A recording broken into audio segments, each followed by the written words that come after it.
Hello aspirant, एक बार फिर से आपके मेरे यूट्यूब चैनल ज्ञान तंत्र में स्वागत है। मेरा नाम मोनिका मिश्रा है और मैं आपकी चाइल्ड डेवलपमेंट पेडागोजी सब्जेक्ट में हेल्प करती हूँ। लास्ट अपने प्रीवियस वीडियोस में मैंने आप लोगों को सीडीपी के को एमसीक्यूज कराए हैं, प्लीज़ उसको जाके देखिएगा और बिफोर सीटेट एग्जाम ज़्यादा से ज़्यादा क्वेश्चन सॉल्व करने की कोशिश कीजिएगा ताकि आपकी प्रिपरेशन और भी स्ट्रॉन्ग हो। नेक्स्ट अगर हम बात करेंगे, आज हम कोठारी कमीशन के बारे में पढ़ेंगे और कुछ पॉइंट्स को समझेंगे। वैसे बहुत ज़्यादा क्वेश्चन इससे देखने को नहीं मिलता है, लेकिन चीज़ों के बारे में पता होना चाहिए कि कोठारी कमीशन है क्या। ऑलरेडी हमने एनपीई, आपका आरटी, आपका एनसीएफ, ये सारी चीज़ों को करके रखा हुआ है, तो प्लीज़ आप उसको भी जाके देखिएगा। और वीडियो पसंद आती है तो प्लीज़ सब्सक्राइब और शेयर ज़रूर कीजिएगा। तो चलिए विदाउट वेस्टिंग टाइम हम कोठारी कमीशन के बारे में कुछ समझते हैं। अगर हम नेशनल एजुकेशन कमीशन की बात करें, ये बहुत जगह इंडियन एजुकेशन सिस्टम भी जाना जाता है, तो ये हमारा नेशनल एजुकेशन कमीशन ही कोठारी कमीशन के नाम पे पड़ा। क्यों?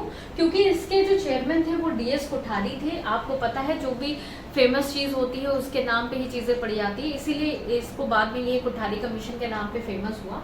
तो हमारा जो नेशनल एजुकेशन कमीशन, हमारा इंडियन एजुकेशन सिस्टम, यही हमारा क्या है, कोठारी कमीशन है, जिसके आपके कौन थे, डीएस कोठारी आपके चेयरमैन थे।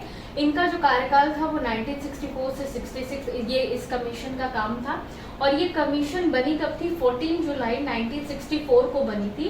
ये कमीशन हमारी एडहॉक कमीशन मानी जाती है। एडहॉक का मतलब ये होता है कि जो कमीशन जिनका काम पूरा होने के बाद, मतलब रिपोर्ट सबमिट करने के बाद, वो कमीशन क्या हो जाती है, डिसॉल्व हो जाती है। इसीलिए ये कमीशन हमारी एडहॉक कमीशन है कि after completion of report, submission of report, ये आपकी कमीशन क्या हो जाएगी, डिसॉल्व हो जाएगी।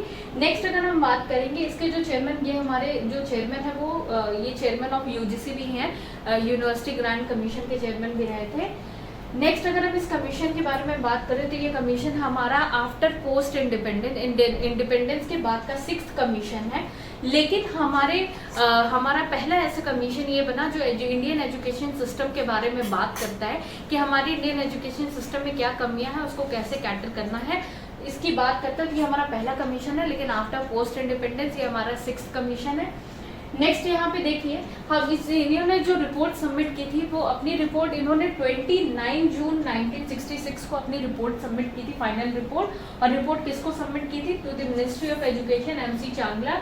इनको रिपोर्ट सबमिट की थी। आफ्टर सबमिटिंग द रिपोर्ट, जैसे मैंने बताया, एडहॉक कमीशन है तो वो डिसॉल्व हो गई।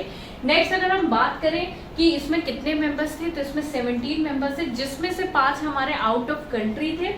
नेक्स्ट अगर हम इसमें देखें तो इसमें 12 टास्क फोर्स बनाए गए थे और 7 वर्किंग ग्रुप बनाए गए थे, जिन्होंने डिफरेंट टर्म्स पे डिफरेंट इश्यूज पे बात की। जैसे किसी को एलिमेंट्री एजुकेशन दे दिया गया, किसी को स्कूल एजुकेशन दे दिया गया, किसी को टीचर एजुकेशन के बारे में दे दिया गया। तो बहुत डिटेल में नहीं जाना, हमें एग्जाम पर्सपेक्टिव से ही देखना है।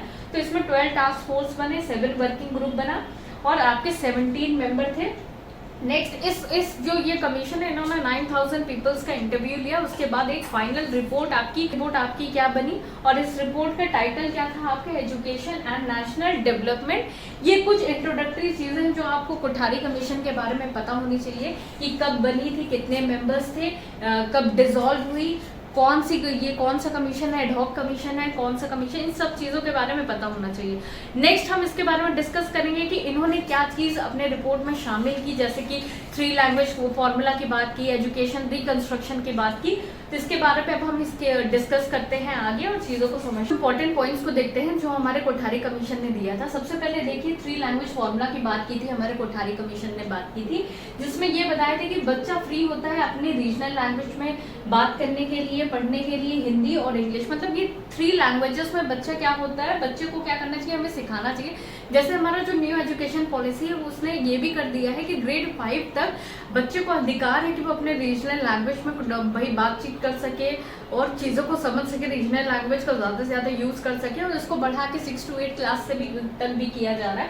तो 3 लैंग्वेज फॉर्मूला आपका कोठारी कमीशन ने दिया था। नेक्स्ट अगर हम बात करेंगे, जो स्ट्रक्चर इन्होंने दिया था 10+2+3 का स्ट्रक्चर दिया था, लेकिन अब वो क्या हो गया है, चेंज हो गया। आपका 5+3+3+4 में चेंज हो चुका है स्ट्रक्चर। तो इसकी भी बात आपकी किसने की थी, कोठारी कमीशन ने की थी।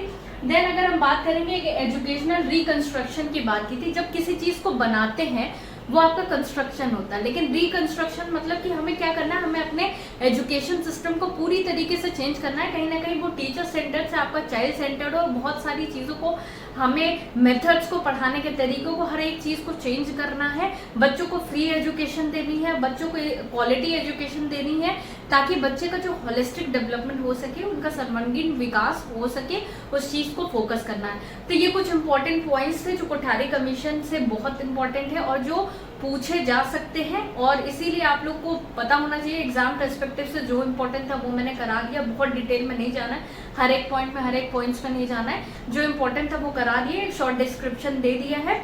तो होपफुली आपको ये वीडियो पसंद आई होगी, और अगर वीडियो पसंद आई हो तो प्लीज़ मेरे चैनल को सब्सक्राइब कीजिएगा।